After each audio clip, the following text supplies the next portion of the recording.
আমি অনেক কন্টেন্টে দেখবেন বলি, আরো বলবো ভবিষ্যতে, যে আগে তিতা পরে মিঠা ভালো। তিতাটা বলেই শুরু করি। তিতাটা দুই দিক থেকেই ভালো লাগবে আপনাদের, দুই দিক থেকেই খারাপ লাগবে। আওয়ামী লীগ বিএনপি দুই ভাগে যদি ভাগ করে বলি, অথবা বলি আওয়ামী লীগ এবং এন্টি আওয়ামী লীগ, দুই ভাগেরই তিতাটা তিতাই লাগবে, মিঠাটা মিঠাই লাগবে।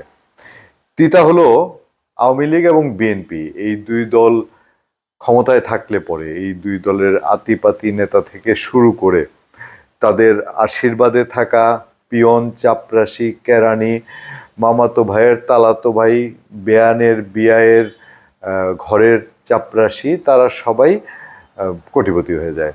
ধরেন ছাল চুলানাই বলে না, বাগরাইশা তার নাম, আমাদের ময়মনসিংহে একটা প্রচলন আছে। তো একেবারে ওই মুড়ি বেচে, ডাল বেচে, তারপরে পথে ভবঘুরে ঘুরে বেড়ায় গাঁজাখুর, বাবাখুর, এরাও এই দুই দলে কখনো কখনো কোটিপতি হয়। এটা এদের মানে বলতে পারেন যে রক্তে মিশে গেছে আর কি, আওয়ামী লীগ বিএনপি সবারই এই ক্ষমতায় গেলে। আর আমি আওয়ামী লীগ বিএনপি কি বলবো, বাংলাদেশে কেয়ারটেকার গভর্নমেন্ট যারা আসছে, বিচারপতি শাহাবুদ্দিন, জাস্টিস হাবিবুর রহমান, জাস্টিস লতিফুর রহমান, ওই সময়গুলো একটু বাদ দিলে 1/11 এবং 1/11 সময়কার বিভিন্ন আইন শৃঙ্খলা বাহিনীর কর্মকর্তা থেকে শুরু করে এবং এখনকার সময় পর্যন্ত সমালোচনা তো তীব্র, যে বিভিন্ন মন্ত্রণালয়ে তারা বিভিন্ন সুবিধা নিচ্ছে এই প্রশাসনের বদলে। এই সরকার আসার পর প্রথম ধাক্কাটাই ছিল ডিসি নিয়োগকে নিয়ে, সেখানে কারি কারি টাকার আলোচনা উঠেছে। তো সবাই খায়, সবাই খায় সুযোগ পেলে, কেউ এই খাবার জিব্বাটা সামলাইতে পারে না। আবার দ্বিতীয় দিকটা আমি যদি বলি, এই দলগুলো বা এই লোকগুলো যখন ক্ষমতায় থেকে যায়, ক্ষমতায় থাকলে আমাদের মিডিয়াগুলো তাদেরকে মোটামুটি সাধু সন্ন্যাসী আসনে বসায়, এবং ক্ষমতা থেকে যাওয়ার পর ওই চাপরাশি কামলা যে কোনোদিন কোনো কিছু টাচও করে নাই, তারও 14 গোষ্ঠীর দুর্নীতি সহ বের করে, কিছু আবিষ্কারও করে।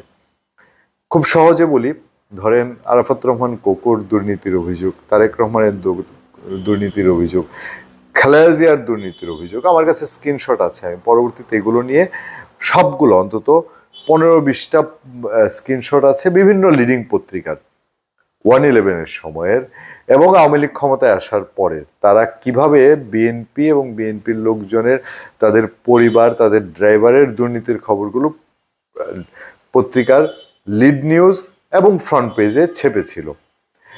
এখন এই একই কাজটা আওয়ামী লীগের ক্ষেত্রে হচ্ছে। মানে আমি বলছি যে দুর্নীতি তো হয়েছে, এটা আকাশ পরিমাণ, আর আকাশ পরিমাণ দুর্নীতিকে সপ্ত আসমান পরিমাণ সাজিয়ে তুলেছে বাংলাদেশের অনেক মিডিয়া। তাদের এগুলো হটকেক।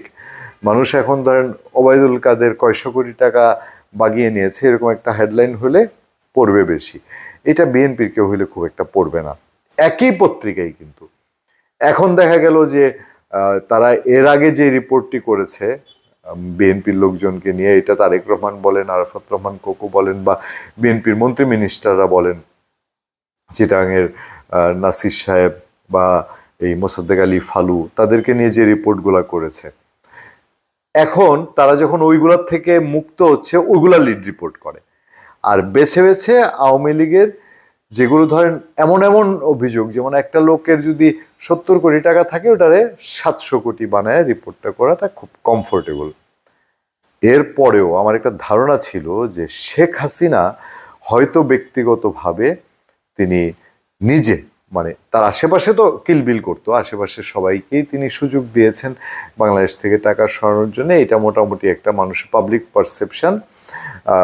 বড় বড় গ্রুপগুলো সরিয়েছে, বড় বড় ব্যবসায়ী, এই যে দরবেশ সাহেব, সালমান এফ রহমান বলেন, আর আপনার এই এস আলম গ্রুপ বলেন, এইটা সরিয়েছে। কিন্তু উনি ব্যক্তিগতভাবে নিয়েছেন, এটা কেন যেন বিশ্বাস হতে চাইতো না। তার পরিবারের বিভিন্ন জনের কথা খুব শোনা যায়। কিন্তু ইদানিং এই ধাক্কাটা কেন যেন একটু একটু গায়ে লাগে। বিভিন্ন পত্রপত্রিকায় কিছু রিপোর্ট হচ্ছে, এরকম একটা রিপোর্ট সামনে আছে, সেটা একটু সামান্য নজর দিয়ে বাদ বাকি আমরা ফিনিশিংয়ে চলে যাব শর্টকাটেই। শেখ হাসিনা রেহানাদের 4 বাগান বাড়ি আছে, ডুপ্লেক্স ভবন, শান বাঁধানো ঘাট, পুকুর। বলছে আমাদের সময়, অন্যান্য পত্রিকায় রিপোর্টটি হয়েছে, ছবিও দেওয়া হয়েছে সেসবের। সরি, এটা প্রথম আলোই রিপোর্টটি করেছে। প্রথম আলো এবার এই ব্যাপারে খুব সিদ্ধহস্ত।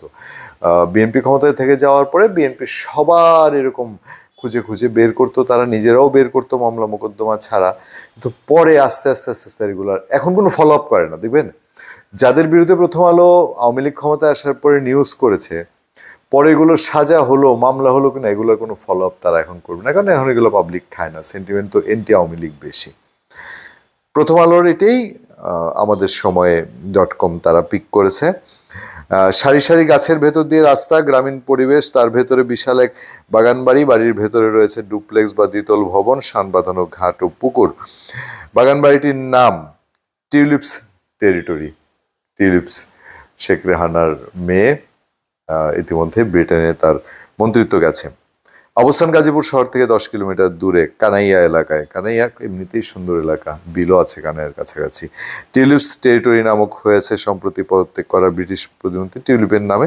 নথিপত্রে বাড়ির মালিক শফিক আহমেদ সিদ্দিক, যিনি ক্ষমতারত প্রধানমন্ত্রী শেখ হাসিনা বোন শেখ রেহানার স্বামী ও টিউলিপের বাবা। টিউলিপস টেরিটরি সহ গাজীপুরে 4টি বাগান বাড়ির খোঁজ পাওয়া গেছে, যেগুলোর মালিক শেখ হাসিনা ও শেখ রেহানার পরিবারের সদস্য স্বজনেরা। বাড়িগুলো আশপাশের বাসিন্দারা বলেছেন শেখ হাসিনা ও শেখ রেহানার পরিবারের সদস্য স্বজন ও প্রভাবশালী ব্যক্তিরা প্রায় বাগান বাড়িতে বেড়াতে যেতেন। খুব ভালো, এটা খারাপ না। বাগান বাড়ি অনেকেরই থাকে, যার সাধ্য আছে। একজন বেশ কয়েকবারের সাবেক প্রধানমন্ত্রী সঞ্চয় করে থাকলে থাকতেই পারে, কিন্তু আবেগ ইয়েটা হচ্ছে, ইমেজটা হচ্ছে যে এই বাগান বাড়িগুলো আসলে তারা ন্যায্য ইনকাম যেটা, সেটা দিয়ে কতটুকু করেন। তো এই বিষয়গুলো আমরা চাই যে একটা, বা আমাদের মনে হয় যে একটা রিপোর্ট হয়েছে, প্রথম আলো করেছে, দেখবেন 3 বছর পরে 5 বছর পরে এই প্রথম আলোরে এই রিপোর্টটার যদি আর কোনো ডেভেলপমেন্ট জানতে চান, আপনি তার কাছ থেকে পাবেন না, এবং সে কোনো রিপোর্টারকে এঙ্গেজ করবে কিনা সন্দেহ আছে। এই জায়গাটাই হচ্ছে এই সমস্যা। এই জন্য বলা হয় যে প্রথম আলো ওই যে বাংলাদেশে -2 -4 হাবিজাবি এসবের সঙ্গে যদি পত্রিকা পলিটিক্স করে, আবার পত্রিকা নিউজও দেয়, কিন্তু সঠিক একটা পন্থায় থাকে কিনা। আবার এই যে বাংলাদেশের প্রধানমন্ত্রীরা বাড়ি গাড়ি রিসোর্ট বিলাসিতার আশ্রয় নেন, নিউজ আসে, কয়দিন পরে তাদের পেছনে এই অন্ধভক্তরা দৌড়ে গেলে পরে এগুলার আর কোনো কুলকিনার হয়েছে কিনা এটা জাতি জানতে পারে না। ধন্যবাদ সবাইকে, ভালো থাকবেন, সুস্থ থাকবেন। আপনাদের কাছে আমি আতিক রহমান পূর্ণিয়া।